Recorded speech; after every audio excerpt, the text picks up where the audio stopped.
Welcome to Ashita's kitchen. Ashita's கிச்சனில் நம்ம இன்றைக்கி என்ன பார்க்க போகிறோன்னா, இஞ்சி பச்சடி எப்படி வைக்கிறதுன்னு தான் பார்க்க போகிறோம். இஞ்சி பச்சடி வந்துட்டு உடம்புக்கு ரொம்ப நல்லது. எங்கள் அம்மா எனக்கு வாரம் இஞ்சி அரைச்சி தருவாங்க. நான் இஞ்சியை குடிக்க மாட்டேன்னு சொல்கிறதுனால எங்கள் அம்மா இஞ்சி பச்சடி வச்சு தருவாங்க. இஞ்சி பச்சடி வந்துட்டு ரொம்ப சூப்பராக இருக்கும். நீங்களும் உங்கள் மாதிரி இந்த குழந்தைங்களுக்கு பண்ணி கொடுத்தீங்கன்னா விரும்பி சாப்பிடுவாங்க.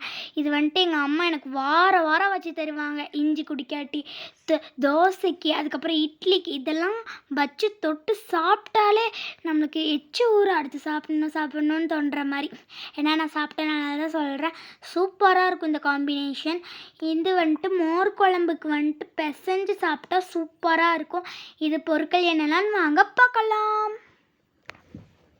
இஞ்சி பச்சடி செய்கிறதுக்கு தேவையான பொருட்கள் என்னென்னு பார்த்தீங்கன்னா, தேங்காய், சின்ன வெங்காயம், மிளகா வத்தல், மல்லி, இஞ்சி இவ்வளோ தாங்க தேவையான பொருட்கள்.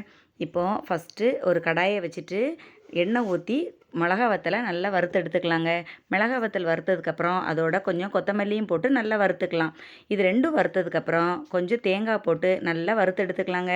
இப்போ எல்லாமே சேர்த்து நல்லா ஃப்ரை ஆகிட்டு கருகக்கூடாது, கருகாத அளவுக்கு நல்லா வறுத்து எடுத்து வச்சுக்கலாம்.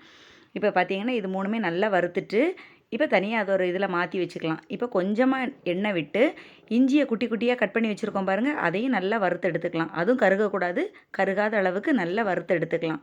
இப்போ பார்த்தீங்கன்னா இஞ்சியை பாருங்கள் நல்லா வறுத்து எடுத்துட்டேன். இப்போ அரைச்சி வச்ச தேங்காய் கூட இதையும் சேர்த்துக்கலாம். சின்ன வெங்காயம் ஒரு 8 வெங்காயம் போல் கட் பண்ணி வச்சுருக்கேன். சின்ன வெங்காயத்தை அதையும் வறுத்து எடுத்து இது எல்லாத்தையும் சேர்த்து ஃபைன் பேஸ்ட்டாக அரைச்சி எடுத்துடலாம். அதுக்கப்புறம் ஒரு கடாயை வச்சு அதில் கொஞ்சமாக வெந்தயம், கொஞ்சமாக கடுகு இது ரெண்டும் போட்டு நல்லா வெடித்ததுக்கப்புறம் நம்ம அரைச்சி வச்சுருக்கிற பேஸ்ட்டை இதோடு சேர்த்து நல்லா மிக்ஸ் பண்ணிக்கலாங்க. இப்போ அந்த கொஞ்சம் புளி, ஒரு நெல்லிக்காய் சைஸ் அளவுக்கு புளியையும் இதில் நல்லா கரைச்சி விட்டுக்கலாம். தேவையான அளவு உப்பு போட்டுக்கலாங்க. போட்டுட்டு இப்போ பாருங்கள் நல்லா கொதிச்சிட்ருக்கு. நல்லா இது கொதிச்சிட்ருக்க நேரத்தில் இந்த ஸ்டேஜ் வரும்போது நீங்கள் கொஞ்சமாக வெல்லம் சேர்த்துக்கோங்க. நான் வெல்லம் சேர்த்ததை இதில் எடுக்கலை. நீங்கள் கொஞ்சமாக வெல்லம் சேர்த்துக்கோங்க. ஒரு சின்ன ஒரு நெல்லிக்காய் சைஸ் அளவுக்கு கூட நீங்கள் இது சேர்த்துக்கலாம், வெல்லம் சேர்த்துக்கலாம். அவ்வளோதாங்க இதுக்கு தேவையான பொருட்கள். இப்போ இது நல்லா வற்றி வரணும். இப்போ நம்ம ஊற்றின எண்ணெய் ஃபுல்லும் பிரிஞ்சு வெளியே வர்ற அளவுக்கு இதை நல்லா நம்ம வதக்கி விட்டுக்கலாம். இப்போ பாருங்கள் அப்படியே நீங்கள் வச்சுருந்தீங்கன்னா நல்ல எண்ணெய் பிரிஞ்சு வரும். இதிலேருந்து நல்லா ப்ரௌன் கலராக வர்ற வரைக்கும் நீங்கள் கொதிக்க விடணும். கொஞ்சம் நேரம் கொதிக்கட்டும். நல்லா கொதித்ததுக்கப்புறம் நல்ல ப்ரௌன் கலரில் வரும். இது நிச்சயமாக ட்ரை பண்ணி பாருங்கங்க. ரொம்ப டேஸ்ட்டாக இருக்கும். பிள்ளைங்க கூட அழகாக விரும்பி சாப்பிடுவாங்க. என் பொண்ணுக்கு இது ரொம்ப பிடிக்கும். நீங்களும் வச்சு கொடுத்து பாருங்கள். உங்கள் வீட்டில் எல்லோரும் விரும்பி சாப்பிடுவாங்க.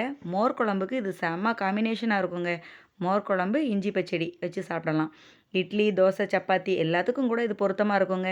இப்போ பாருங்கள் நல்லா வற்றி வந்துட்டுங்க. நல்ல ப்ரௌன் கலராக வந்துட்டுருக்குது பாருங்கள். நல்ல ப்ரௌன் கலராக ஆயிடுச்சு. இந்த மாதிரி இருக்கணும். இந்த மாதிரி ப்ரௌன் கலராக ஆகிற வரைக்கும் நல்லா வற்றி வந்ததுக்கப்புறம் நீங்கள் இதை எடுத்துடலாங்க. எடுத்துட்டு இப்போ இதை வேறு ஒரு பாத்திரத்தில் நம்ம ட்ரான்ஸ்ஃபர் பண்ணி வச்சுக்கலாங்க. சூப்பராக இருக்கும். இந்த இஞ்சி பச்சடி நீங்கள் எல்லோரும் நிச்சயமாக ஒரு வாட்டி ட்ரை பண்ணி பாருங்கள். என்னோடய சேனல் உங்களுக்கு பிடிச்சிருந்ததுன்னா லைக் பண்ணுங்கள், ஷேர் பண்ணுங்கள், கமெண்ட் பண்ணுங்கள், சப்ஸ்கிரைப் பண்ணுங்கள் ஃப்ரெண்ட்ஸ். பாய். நல்லா பேசுனேண்ணா.